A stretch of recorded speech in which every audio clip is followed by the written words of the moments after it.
Welcome back, and thanks for being here. Another COVID update tonight. Yes, on the heels of one yesterday. That's where we are, I am afraid. We also have a host of other news and information. I'll wrap up. Johnson County indictments returned this week.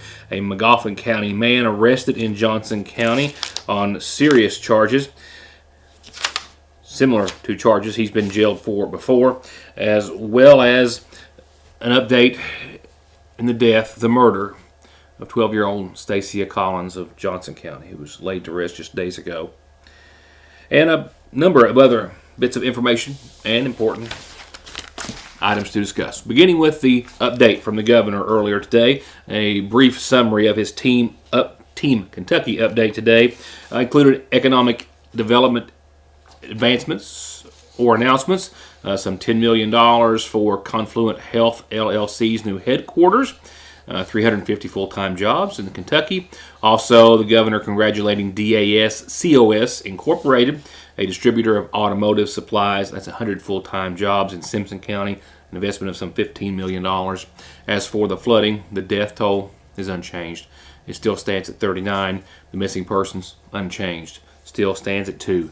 After all these days, they've still not been able to locate Vanessa Baker and Nancy Cundiff, both from Breathitt County, both from Lost Creek, who have not been seen since that wall of water came crashing down.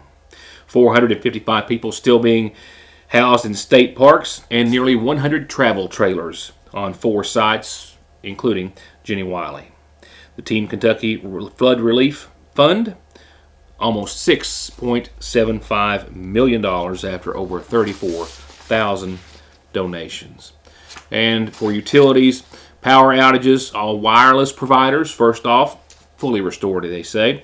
95% of the power outages have been restored as of the 4th of August. Right now, they're down to 74 separate outages. That's down from 27,000 at the onset of the flooding. Drinking water, some 2,634 connections are without water. It was 40,000 at the height of the outage. And FEMA says that more than $42 million in grants have been approved under the FEMA Individuals and Households Program for about 5,267 households. That is $32.5 million or so for the housing assistance and another $8 million for immediate needs, medical, dental, moving, storage, things of that nature. Again, that's $42 million for just under 5,300 households. That averages out to, I did the math, about $7,974 per person thus far. They're still moving debris. Will be for who knows how long. 1,200 loads of debris have already been removed. And then the governor updated everyone on the pandemic and monkeypox. As far as COVID-19, the governor says that much of Kentucky continues to see the spread.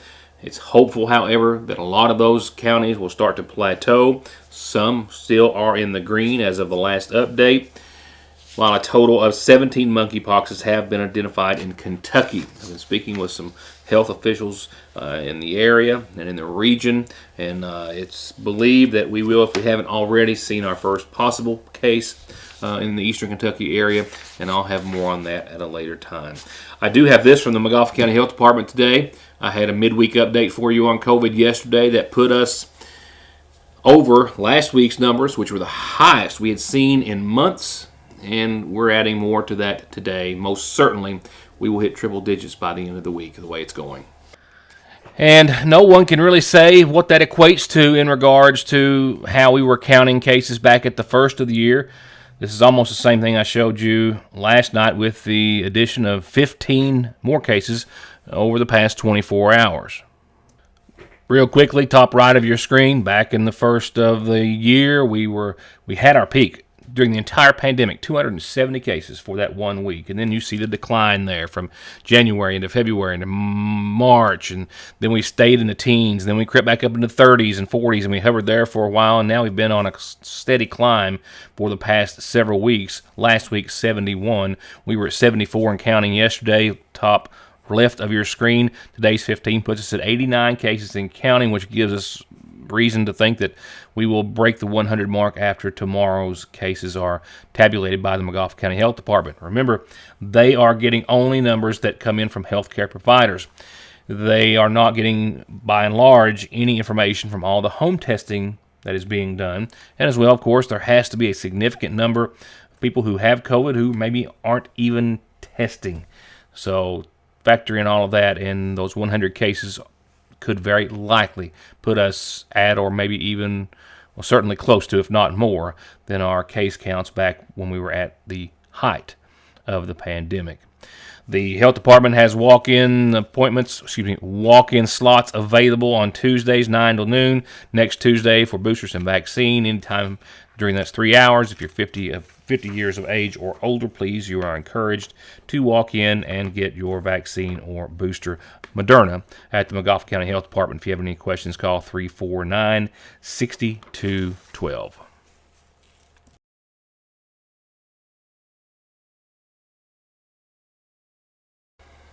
I'll be right back.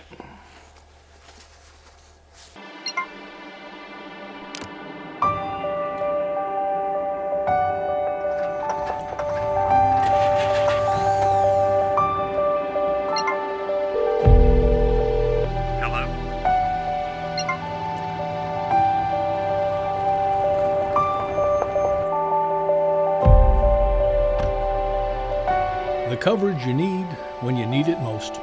We are you. We are Appalachian Wireless. I'm Bill Tinker. I've spent the past 19 years defending insurance companies in car crashes, truck crashes, and slip and falls. Are you involved in a case like that? Is the insurance company giving you the runaround about your medical bills, your benefits, or your lost wages? Contact me at McFarland Tinker Law Office. With our combined experience of over 58 years, we're here ready to work for you.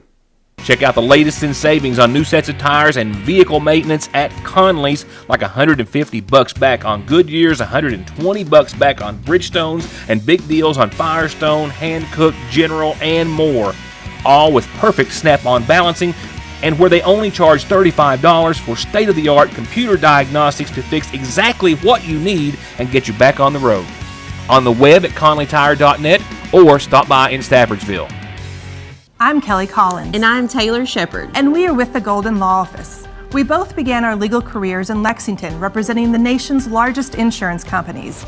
This experience provided us with inside knowledge as to how the insurance company will defend your case. We are now taking that knowledge and returning to our hometown in Eastern Kentucky. As a partner at Golden Law Office, we are returning home to continue to help those hurt through no fault of their own. If you or a family member have been injured in an auto or truck accident, call Golden Law Office today. A disorderly conduct call in Johnson County last night around 10:30 or so resulted in the arrest of a McGoffin County man who was then served with an outstanding warrant. He faces new charges in the investigation, as well as charges of wanted endangerment and possession of a handgun for or by a convicted felon. Paintsville police say last night around 10:30 or so they got a call of a man beating on a door at an 8th Street residence. And when they got there, they found this man, 46-year-old Adam Minix of Sagersville, in the backyard hiding under a bush, and he was obviously under the influence of alcohol. They say that after a pat down, they as well found a wallet in his pocket that belonged to another man. He was as well found to be in possession of methamphetamine on his person, it says, when he was being booked into the Big Sandy Regional Detention Center on charges of disorderly conduct, theft by unlawful taking, and alcohol intoxication in a public place. So then they added promoting contraband in the second degree. At the same time, Paintsville police executed an arrest warrant out of Johnson County, charging him with assault in the 4th, wanton endangerment in the 1st, and possession of a handgun by a convicted felon. That's after the Johnson County Sheriff's Department had taken out a warrant in his name on the 13th of this month, just a few days ago, when he reportedly assaulted a man's wife, striking her in the face while she was in a vehicle at another person's house, pointing a gun at her before being subdued by the property owner. The victim taken to the hospital due to multiple injuries.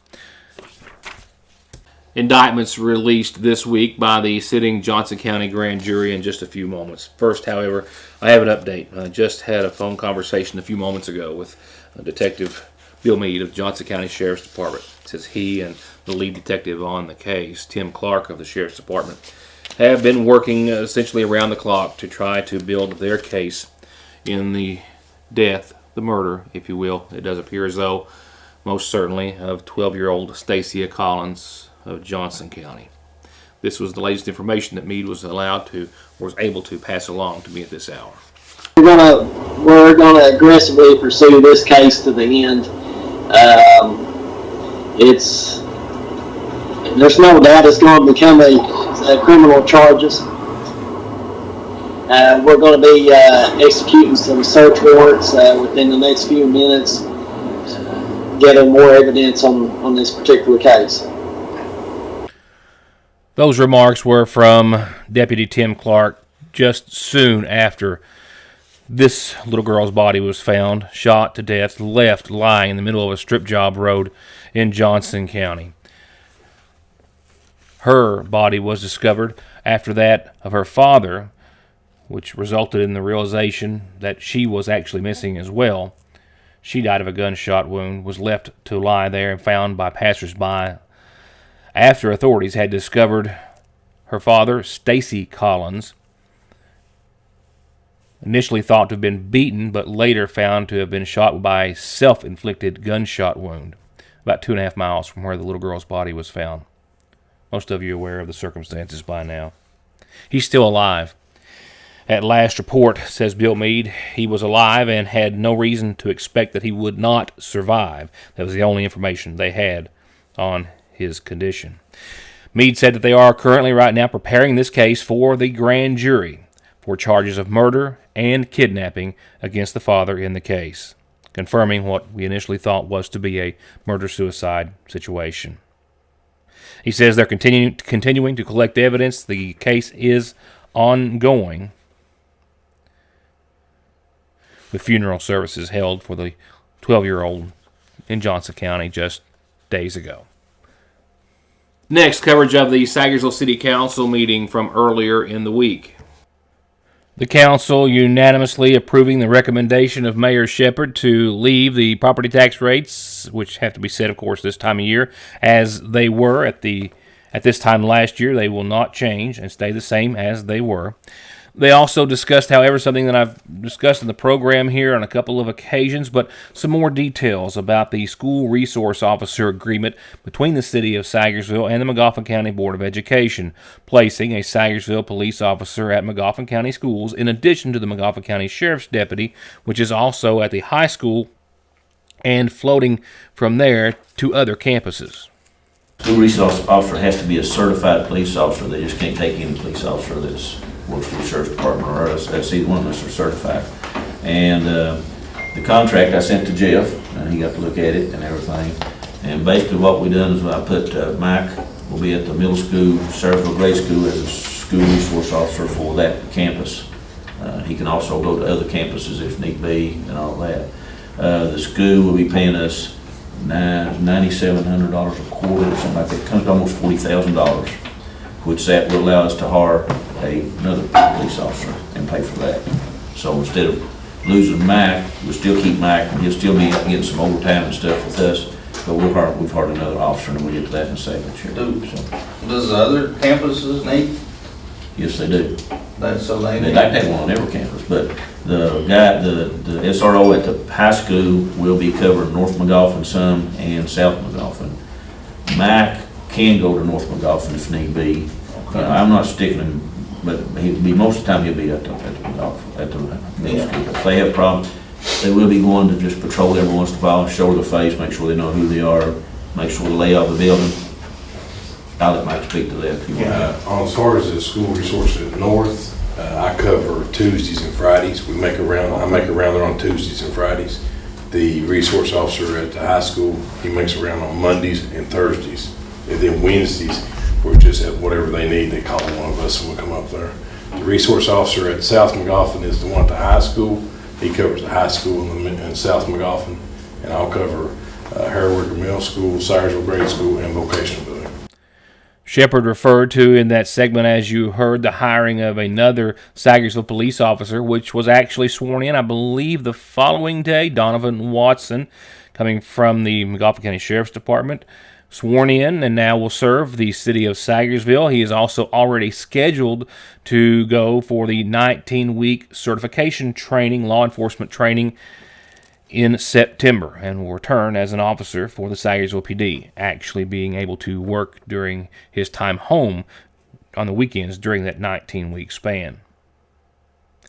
The City Council approved the purchase of 3 new police trucks, replacing police cruisers, and also another vehicle for, I believe it is the fire department, all replacing the leased fleet, which the city has operated now for a number of years, which were recently paid off and then purchased for $1 each, the majority of which will be surplused.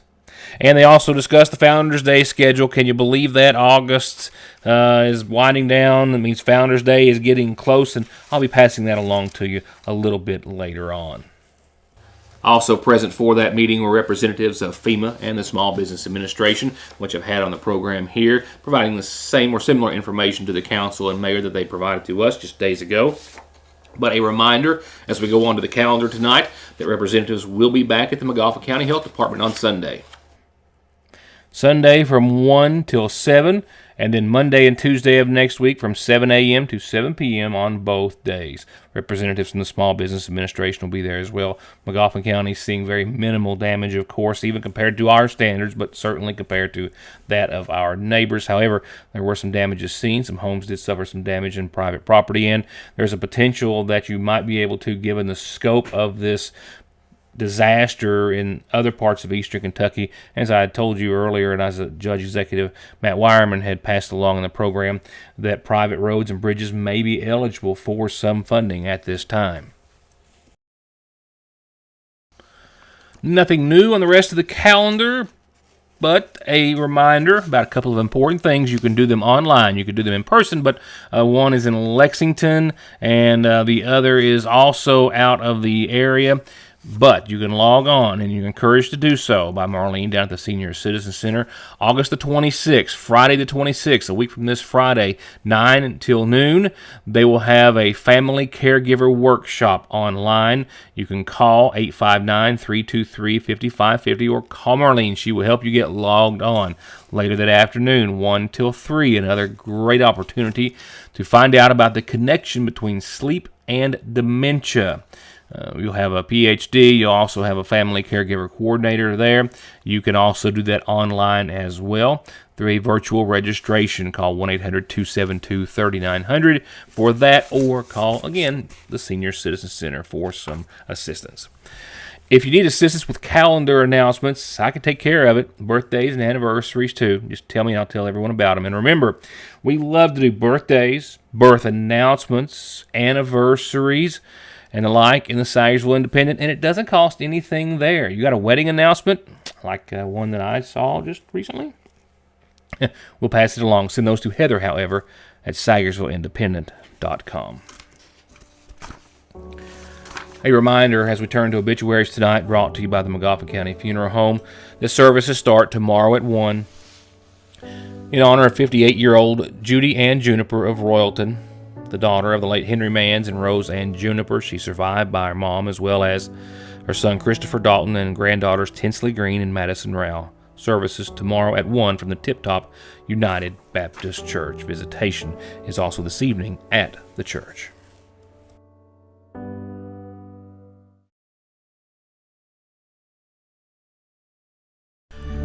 Banking from home or on the go has never been easier, and will forever be an important and necessary part of life. And Sagersville National has been and will always be at the forefront of meeting and exceeding your financial needs, and giving you the safest and most worry-free online and mobile banking so you can worry about the important things, like what's for dinner. They're there when you need them, at the main and branch locations of the Sagersville National Bank. The reassurance of getting your medications and over-the-counter needs at Sagersville's oldest and most trusted pharmacy, the convenience of curbside pickup and call-ahead service, and the fact that you can walk in order to go, or sit down and get gourmet quality hot fudge brownies, nachos, shakes, coffees, hot dogs with homemade sauce, desserts, and more, makes it more than your hometown Good Neighbor Pharmacy. It's a destination in downtown Sayersville, Frazier's Prater Drugstore. It doesn't get any sweeter than that. Parkway Pharmacy, as always, promises the quickest service with the very best care and prices, and to always have someone there to talk to when you have a question, with 3 pharmacists, curbside, drive-through, and call-ahead service. Parkway Pharmacy in Sayersville, 349-4400. Where you can always talk to a pharmacist when you need one. Stop in at Prohibition today. We have hot coffee, iced coffees, frappuccinos. If you're not a fan of coffee, we have non-coffee beverages like Freshies or Red Bull Kickers. Stop in today for a pup cup, whipped cream and dog treats designed specifically for your pup to make their tails wag. Try our delicious donuts from Gracefully Made Donuts, cheesecake and brownies from our local cheesecake lady, and an assortment of other delicious pastries from Rutabaker's Bakery in Moorhead. Stop in or drive through. We're open till 8 p.m. every day, located on the Parkway next to Appalachian Smoke.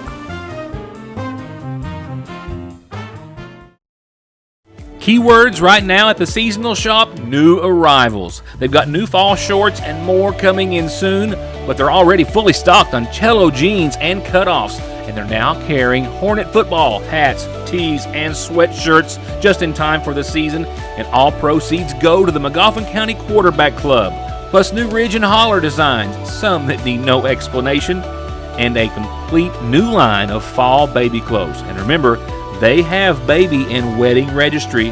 They also have a new line by Capri Blue where fashion meets fragrance. Amazingly pleasing scents across a line of candles, diffusers, soaps, lotions, and perfumes for home, car, and the bath. And right now, and just before school, all summer clothes are 50% off this week at the seasonal shop in downtown Sayersville. I covered one indictment on last night's program, from a number of which were returned this week by the Johnson County Grand Jury. We'll wrap up coverage of all of those this evening, begin with 3 people indicted in complicity with each other, including a Sayersville man for possession of methamphetamine. We'll begin with the indictment of left to right. David Neal Chandler of Paintsville for possession of methamphetamine, charged on March the 8th of this year by the Johnson County Sheriff's Department, ordered held on a $5,000 bond. In the center, Jonathan Owens of Sayersville, complicit in the case, says the indictment, also ordered held on a $5,000 bond, and that was Brianna Strickland of Paintsville as well, indicted on a count of possession of a controlled substance in the first degree for methamphetamine, along with the other 2 individuals. Jesse Ward of Nippa was indicted for burglary in the 3rd degree, said to be complicit with this woman, Nakia Brown of Van Leer. Ward charged with burglary in the 3rd degree for entering an outbuilding on Lindy Branch in the community of Nippa with the intent to commit a crime. Brown also indicted on a charge of trafficking a controlled substance for being in possession of a quantity of Suboxone and over $150 in cash with the intent to traffic the drug. And a 3rd individual was also named in the same series of indictments, said to be complicit with Brown and Ward, that being Cameron Mollett of Nippa, indicted on burglary in the 3rd degree. Also named in indictments, Rex Vickers of Thelma for promoting contraband in the 1st degree for trying to smuggle methamphetamine into the Big Sandy Regional Detention Center.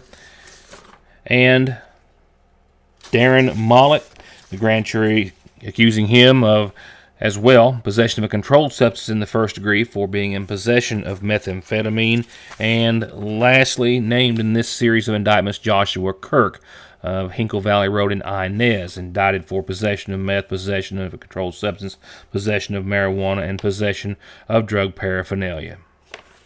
And that leaves us with the weather forecast powered by Licking Valley RACC. A beautiful day across eastern Kentucky earlier today. We've got some more nice weather in store. We do also, however, have shower and storm chances that pretty much doubled over the course of the last 24 hours for your weekend. But the weekend's still not looking all that terrible. I'll get there in a second. Let's talk about the end of a beautiful Thursday. First of all, though, 59, very comfortable, mostly clear degrees. We'll wrap up this past 24 hours. Mostly clear skies and just very nice. Calm wind and, like I said, a beautiful end to a beautiful Eastern Kentucky day. Tomorrow, we'll hit 82, mostly sunny. Look for a little AM fog, another foggy start tomorrow, but mostly sunny thereafter. And about a 30% chance of some afternoon showers and storms tomorrow after 3 o'clock or so, and pretty much on through the rest of your evening. For your Saturday, mostly sunny on your Saturday, a 40% chance of showers and storms. Saturday, that has been downgraded from a 60% chance, which I have on your screen, so that's a little better of an improvement, glad to say.